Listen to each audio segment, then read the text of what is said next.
The story of the young king of the Black Isles.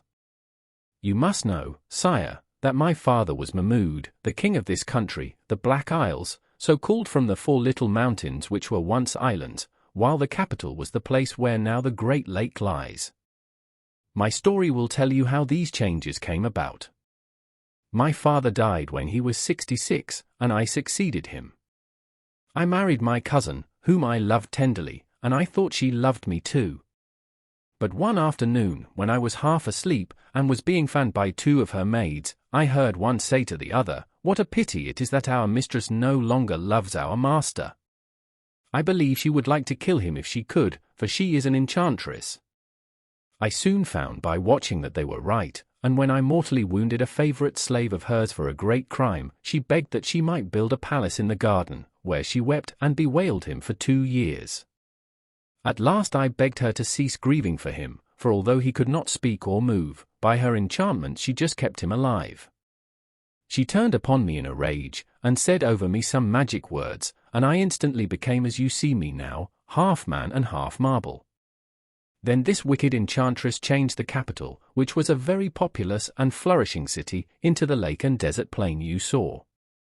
The fish of 4 colors which are in it are the different races who lived in the town. The 4 hills are the 4 islands, which give the name to my kingdom.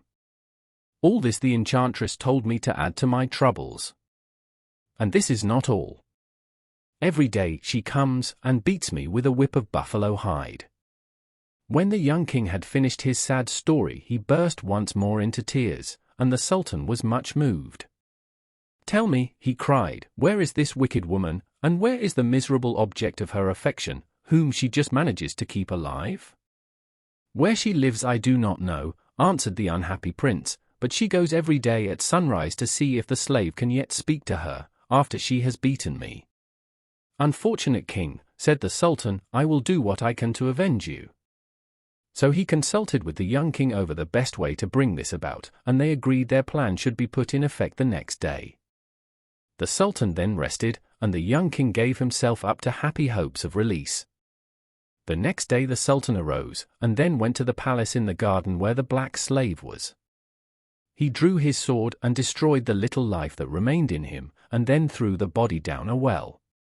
He then lay down on the couch where the slave had been, and waited for the enchantress. She went first to the young king, whom she beat with 100 blows. Then she came to the room where she thought her wounded slave was, but where the Sultan really lay. She came near his couch and said, "Are you better today, my dear slave? Speak but one word to me." "How can I be better," answered the Sultan, imitating the language of the Ethiopians, "when I can never sleep for the cries and groans of your husband?" "What joy to hear you speak," answered the queen. "Do you wish him to regain his proper shape?" "Yes," said the Sultan, "hasten to set him at liberty, so that I may no longer hear his cries."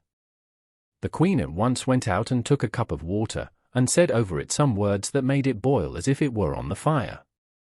Then she threw it over the prince, who at once regained his own form. He was filled with joy, but the enchantress said, "Hasten away from this place and never come back, lest I kill you." So he hid himself to see the end of the Sultan's plan. The enchantress went back to the palace of Tears and said, "Now I have done what you wished." "What you have done," said the Sultan, "is not enough to cure me. Every day at midnight all the people whom you have changed into fish lift their heads out of the lake and cry for vengeance.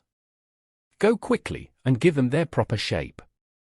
The enchantress hurried away and said some words over the lake. The fish then became men, women, and children, and the houses and shops were once more filled. The Sultan's suite, who had encamped by the lake, were not a little astonished to see themselves in the middle of a large and beautiful town. As soon as she had disenchanted it, the queen went back to the palace. "Are you quite well now?" she said. "Come near," said the Sultan. "Nearer still." She obeyed. Then he sprang up, and with one blow of his sword he cut her in 2. Then he went and found the prince. "Rejoice," he said, "your cruel enemy is dead."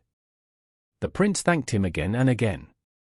"And now," said the Sultan, "I will go back to my capital, which I am glad to find is so near yours." "So near mine," said the king of the Black Isles. "Do you know it is a whole year's journey from here? You came here in a few hours because it was enchanted. But I will accompany you on your journey." "It will give me much pleasure if you will escort me," said the Sultan, "and as I have no children, I will make you my heir." The Sultan and the prince set out together, the Sultan laden with rich presents from the king of the Black Isles. The day after he reached his capital, the Sultan assembled his court and told them all that had befallen him, and told them how he intended to adopt the young king as his heir. Then he gave each man presents in proportion to his rank. As for the fisherman, as he was the first cause of the deliverance of the young prince, the Sultan gave him much money and made him and his family happy for the rest of their days.